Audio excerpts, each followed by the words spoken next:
اور وہ نماز پڑھتی ہیں تو چوہے چھت سے گرتے ہیں۔ عمران خان کی جیل میں گفتگو، اور اس کے اوپر بشریٰ بی بی اور انہوں نے ڈپٹی سپرنٹینڈنٹ کو بلا کر کہا کہ آپ چیک کریں، تو اس کے اوپر ڈپٹی سپرنٹینڈنٹ نے عدالت کو بتایا کہ جناب اس سے پہلے ہمیں شکایت نہیں کی گئی، ہم اس حوالے سے دیکھ لیتے ہیں۔ اب خان صاحب کی جو گفتگو ہی بڑی امپورٹنٹ ہے۔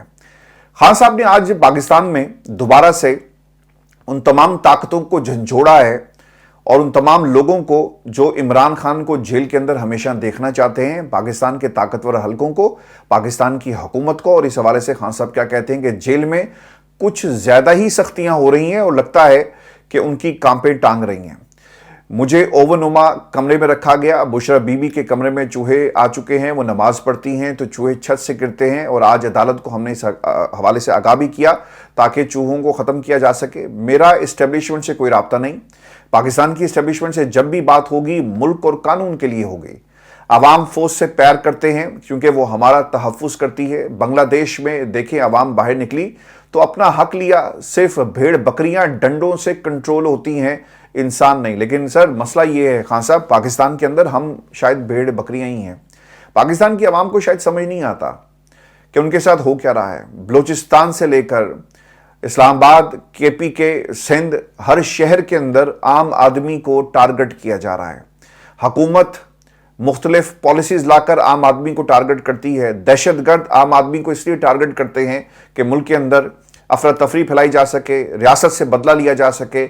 آخرکار اس عام آدمی کا قصور کیا ہے؟ یہ سوال عام آدمی، آج پاکستان کے عوام ان تمام حلقوں سے پوچھ رہی ہے جس کے ووٹ سے یہ اقتدار میں آتے ہیں اور جس کے ووٹ سے یہ لوگ اپنی کرسیوں کے اقتدار کو طول دینے کے لیے سازشیں کرتے ہیں، پارلیمنٹ میں پہنچتے ہیں، قانون سازی کرتے ہیں، اور موروثی قانون سازی کے اندر اپنے ہی خاندانوں کو نوازا جاتا ہے۔ اور عمران خان نے پاکستان کی اسٹیبلشمنٹ سے یہ اپیل کی کہ ہمیں ایک مضبوط ادارہ چاہیے۔ مجھے جس سیل میں رکھا گیا، اگر میں چاہوں تو اپنے لیے ریلیف کی اپیل کر سکتا ہوں، لیکن میں نہیں کروں گا۔ یہ کمرہ نہیں بلکہ اوون ہے جہاں پر مجھے رکھا گیا، یہ ہر وقت تپتا ہے۔ خان صاحب پھر یہ بھی کہتے ہیں کہ میرے ساتھ تعینات عملے کو چوتھی مرتبہ تبدیل کیا گیا۔ آپ کو یاد ہوگا کہ پچھلے 2 دنوں سے یہ عملے کی تعیناتی کی خبر چل رہی ہے جس طرح سے انہیں تبدیل کیا گیا۔ اچھا، اب ان کی ڈیوٹی کیا تھی کہ جو کھانا عمران خان کو فراہم کیا جاتا ہے، ان کی یہ ذمہ داری تھی کہ اسے چیک کر کے عمران خان کو دیا جائے کہ اس میں کہیں زہر تو نہیں ملایا گیا، لیکن اب انہیں بھی تبدیل کر دیا گیا۔ پھر جو تیسری چیز تھی وہ پاکستان سے ملٹی نیشنل کمپنیز اور پروفیشنلز جس طرح ملک چھوڑ کر جا رہے ہیں، اس کا ذکر بڑی تفصیل کے ساتھ خان صاحب نے کیا۔ مزید مہنگائی کا دور آ رہا ہے، ان کے پاس کوئی پلان نہیں، ان سب کے پیسے اور پراپرٹیز باہر ہیں۔ یہ صرف قرض لے کر ملک کو چلا رہے ہیں، یہ اصلاحات نہیں کر سکے، نہ خرچ کم کر سکے، نہ آمدن بڑھائی گئی۔ یہ کام مینڈیٹ والی حکومت کرتی ہے جو ان کے پاس نہیں۔ ان سب کے پیسے اور پراپرٹیز باہر ہیں، یہ صرف قرض لے کر اس ملک کو چلانا چاہتے ہیں، اور ہم پاکستانی قرض کی دلدل میں دھنستے چلے جا رہے ہیں۔ اور جب تک پاکستان کے اندر ایک پاپولر گورنمنٹ نہیں آئے گی نا، ہم ترقی نہیں کر سکتے۔ ایک ایسی گورنمنٹ جس کے پاس عوامی مینڈیٹ نہیں ہوگا، آپ انہیں اکاؤنٹیبل کیسے ٹھہرائیں گے؟ بابو لوگ آئیں گے یا کسی اور طریقے سے پارلیمنٹ میں پہنچتے ہیں آشیرواد سے؟ آپ نے ووٹ کی طاقت سے پارلیمنٹ کی کرسی پر نہیں بیٹھے، بلکہ آپ کسی اور کی آشیرواد سے کرسی پر بیٹھے۔ پھر کیا ہوگا کہ آپ نے اپنا جو ٹاسک آپ کو دیا گیا آپ نے اسے پورا کیا، اور پھر آپ ملک کو چھوڑ کر چلے جائیں گے، یا پھر آپ ساز باز کر لیں گے۔ خان صاحب نے ایک بات اور بھی کہی کہ مجھے ملک کی فکر ہے، میرا جینا مرنا پاکستان میں ہے، میرا ملک سے باہر کوئی پیسہ نہیں، میں زرداری اور نواز شریف کی طرح کبھی بھی ڈیل نہیں کروں گا۔ اگر ڈیل کرنا ہوتی تو بہت پہلے کر لیتا۔ اگر آپ خان صاحب کے حالات، جو سیاسی منظرنامہ ہے نا، اسے آبزرو کریں تو عمران خان نے اپنی حکومت ایک دفعہ نہیں 3 مرتبہ قربان کی کہ عوام فیصلہ کرے اور ایک مضبوط حکومت ہمیں دے تاکہ ہم پارلیمنٹ میں جا کر فیصلہ کریں اور آپ کے لیے ایک پاپولر گورنمنٹ کی شکل میں پاکستان کو مضبوط فیصلے دیے جائیں۔ اور اس کے بعد کیا ہوتا ہے، حکومت عمران خان کی گرا دی گئی اور پھر عمران خان کے خلاف ایک بیانیہ بنایا گیا۔ یہ الگ بات ہے کہ اگر ڈیل عمران خان نے کرنا ہوتی تو بہت پہلے جنرل باجوہ سے کر سکتے تھے، جو کسی اور کو کہہ رہے تھے کہ یار تسی میرے نال ہی مکلو۔ خان صاحب یہ بھی کہتے ہیں کہ مجھے 2 مرتبہ قتل کرنے کی کوشش ہوئی، C C T V footage ISI نے چوری کی، جہاں مجھ پر حملہ ہوا وہاں کا کنٹرول رات کو ISI نے سنبھال لیا تھا۔ بلوچستان اور ملک میں امن و امان کی صورتحال سب کے سامنے ہے۔ ہر روز KP کے بلوچستان میں شہادتیں ہو رہی ہیں، پنجاب میں چوری ڈکیتی اور پولیس ملازمین کو شہید کیا جا رہا ہے، لیکن ہماری حکومتیں ہاتھ پہ ہاتھ دھرے یہ تماشا دیکھ رہی ہیں۔ صحافی نے جی سوال کیا، چونکہ آج صحافی بھی وہاں پر پہنچے، کہ آرمی چیف نے خطاب کرتے ہوئے یہ کہا کہ یوتھ سے کہ ڈیجیٹل دہشت گردی سے قوم میں مایوسی پھیلائی جا رہی ہے، ایسے عناصر ناکام ہوں گے۔ خان صاحب نے جس کا جواب دیا کہ عوام سوشل میڈیا پر تنقید کرتی ہے تو اسے دہشت گرد بنا دیا جاتا ہے، انٹرنیٹ سروس بند ہوئی تو عوام نے بات کی، اب یہ عوام انٹرنیٹ بند ہونے پر بھی بات نہ کریں۔ اور پھر ایک اور صحافی نے عمران خان سے یہ سوال کیا کہ ملک میں حالات خراب ہیں، آپ لیڈرشپ کا مظاہرہ کریں، قومی مفاہمت کریں، وہ آپ کو اور آپ ان کو معاف کر دیں۔ اب اس کا جواب کیسے دیا خان صاحب نے کہ جیسے اسرائیل فلسطین کو کہہ رہا ہے کہ ماضی میں جو کچھ ہوا آپ اسے بھول جائیں، اور آپ کہہ رہے ہیں کہ میں فراڈ الیکشن کو بھول جاؤں۔ آپ جس قومی مفاہمت کی بات کر رہے ہیں اس سے پہلے انصاف آپ کو کرنا پڑے گا۔ اور ویسے آپ کو یہ بھی خبر دیں کہ نعیم پنجوتا صاحب نے جیل کے باہر میڈیا سے گفتگو کرتے ہوئے بشرا بی بی کا ایک پیغام پہنچایا، اور وہ یہ کہتے ہیں کہ بشرا بی بی نے صاف انکار کر دیا ہے کہ کوئی میرا ایسا پیغام رؤوف حسن کو نہیں میں نے دیا، اور یہ میرے خلاف ایک جھوٹا پروپیگنڈا جو ہے وہ کیا جا رہا ہے۔ میں باہر بھی تھی تو خان صاحب کا میسج یا عمر ایوب کا یا شبلی فراز کو دیتی تھی، اور اس کے علاوہ کبھی میری بات نہیں ہوئی، اور کسی سے بھی خاص طور پہ خان کے پیغام کے حوالے سے جو میرے خلاف پروپیگنڈا جو ہے وہ کیا جا رہا ہے۔ اب سے ایک اور بڑی امپورٹنٹ چیز سامنے آئی، اور یہ دعویٰ عمران خان پر ٹارچر کے حوالے سے کیا گیا ہے، اور خیبر پختونخوا پاکستان تحریک انصاف کی حکومت کی کارکردگی کا جائزہ لینے کے لیے جو قائم کی گئی ایک گڈ گورننس کمیٹی ہے جی، اور اس گڈ گورننس کمیٹی کے ایک ممبر ہیں قاضی انور ایڈوکیٹ۔ وہ یہ کہتے ہیں کہ جلسے منسوخی کا بانی سے سوال کیا گیا تو جیل انتظامیہ نے سیاسی سوال کرنے سے روک دیا۔ عمران خان کو جیل میں ٹارچر جو ہے وہ کیا جا رہا ہے، اور وہ یہ کہتے ہیں کہ اسلام آباد جلسے کو بانی پی ٹی آئی نے منسوخ کیا، مگر ایسا تاثر دیا جا رہا ہے کہ جلسہ کسی کے کہنے پر ملتوی کیا گیا۔ انہوں نے کہا کہ جلسہ منسوخی کا بانی سے سوال کیا تو جیل انتظامیہ نے سیاسی سوال کرنے سے روک دیا، اور گڈ گورننس کمیٹی بانی پی ٹی آئی نے بنائی۔ کمیٹی کا نام تبدیل کر کے P T I internal accountability committee رکھا جائے گا، اور کمیٹی کے لیے سیکریٹریٹ قائم کیا جائے گا۔ کسی بھی وزیر یا افسر کے خلاف شکایات ہوں تو کمیٹی کو درج کرائی جا سکتی ہیں۔ کمیٹی کی اپنی ویب سائٹ ہوگی جس پر شکایات درج کروائی جا سکتی ہیں۔ اب جو دعویٰ ان کی طرف سے یہ بھی کیا گیا ہے کہ عمران خان کو ٹارچر کیا جا رہا ہے۔ اب وہ کس ٹارچر کی بات کریں، اوبویسلی آپ اگر 4 دفعہ جو آپ کی ٹیم ہے جیل کی اسے چینج کریں گے، وہ لوگ جو عمران خان کا کھانا چیک کرتے تھے، وہ لوگ جو عمران خان کی حفاظت کے لیے مامور تھے، عمران خان کا دھیان رکھنے کے لیے جن لوگوں کو جیل کے اندر اور باہر جو ہے وہ آپ نے کھڑا کیا، اگر آپ 4 دفعہ اس ٹیم کو چینج کریں گے اور سہولت کاری کا الزام لگایا جائے گا، سہولت کاری کیسی ہوئی اس کے حوالے سے شواہد نہیں دیں گے تو اوبویسلی ایک انریسٹ پیدا ہوتا ہے، اور اسی کا ذکر جو ہے وہ ممبر گڈ گورننس کمیٹی جو قاضی انور صاحب ہیں ان کی طرف سے یہ ویورز یہ کیا گیا۔ اور ویورز آپ کو یہ بھی خبر دیں کہ علیمہ خان کیا پاکستان کی عملی سیاست میں قدم رکھنے جا رہی ہیں۔ آپ کو یاد ہوگا پچھلے 5 روز کے اندر عمران خان اور اسلام آباد کے جلسے کے حوالے سے جو خبریں باہر آئی ان میں علیمہ خان وہ پہلی شخصیت تھی جس نے پاکستان کی اسٹیبلشمنٹ کا نام لے کر یہ کہا کہ اعظم سواتی کو پوچھے کس نے بھیجا، اور اعظم سواتی وہ شخصیت ہے جو اس سے پہلے پاکستان کی اسٹیبلشمنٹ کو قابل قبول نہیں تھی۔ 4 ماہ لگے اعظم سواتی کو جیل پہنچنے میں، اور ایسا کیا ہوا کہ آنن فانن اگر کوئی شخصیت جیل پہنچتی ہے تو وہ اعظم سواتی صاحب تھے۔ اعظم سواتی صاحب پہنچ گئے اور انہوں نے پھر آ کر اعلان کیا جلسے کے حوالے سے۔ تو علیمہ خان نے پاکستان کی اسٹیبلشمنٹ کے حوالے سے بھی سٹیٹمنٹس دی، اور پھر یہ بات یہاں پہ نہیں رکتی۔ اس سے پہلے بھی علیمہ خان یہ متعدد دفعہ کہہ چکی ہیں کہ عمران خان کبھی بھی اپنی رہائی کے لیے بات نہیں کریں گے۔ وہ پاکستان کی عوام اور خاص طور پہ پارٹی کے قائدین کا یہ فرض بنتا ہے کہ عمران خان کے لیے تحریک چلائیں، اور اگر آپ کو این او سی چاہیے تو وہ این او سی آپ کو حکومت کبھی نہیں دے گی، اور عمران خان آپ کو یہ این او سی اپنی آزادی کے لیے اور اپنی رہائی کے لیے بھی جاری نہیں کریں گے، لہٰذا یہ آپ کو خود سب کچھ کرنا ہے۔ جھنڈے والی گاڑیاں، پروٹوکول، یہ سب لوگ انجوائے کر رہے ہیں، لیکن عمران خان کی رہائی کے لیے پارٹی کے اندر سے جو تحریک چلنی چاہیے ویسی کوئی موومنٹ ہمیں نظر نہیں آ رہی۔